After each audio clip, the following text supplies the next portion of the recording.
In a previous video, we demonstrated why it is often necessary to collapse data from a relatively large sample into a small number of classes from which we can then construct a frequency table which will enable us to more readily understand the distribution of data in the sample. In this video, we'll demonstrate some preliminary steps necessary to set up the structure or format of a frequency table. In this note, we see two preliminary steps which are necessary in constructing frequency tables. The first step is to answer the question, how many classes are to be used in the frequency table? Too few classes, usually fewer than 5, can result in the loss of too much detail in the data. Here is the voter file we used in the previous video and which we've been using in class. From the income variable, I've constructed two frequency tables. This first table illustrates what happens when we use too few classes in a frequency table. There are only 3 classes here, dividing the incomes into up to $33,000, from $33,000 1 to $67,000, and then more than $67,000.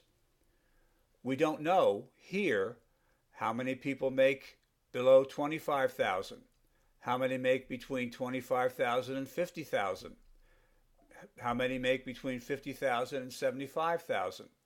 We don't know how many make more than $75,000. So, by using only these three classes, we have lost some details in the data which might turn out to be important. Also, too many classes, usually more than about 12, can result in a complicated frequency table which can be too detailed and which can be difficult to understand. Here is a frequency table of the same income data using 20 classes. While this table is certainly preferable to this table, we should ask, is all this detail really necessary? Have we made this presentation of the distribution of income in this sample too complicated and more detailed than it needs to be?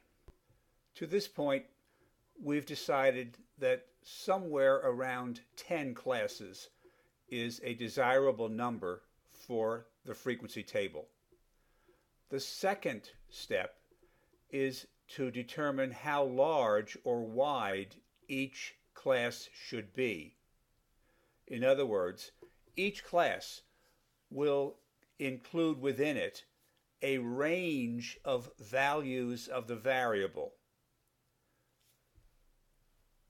We have to determine or decide how large that range of values should be.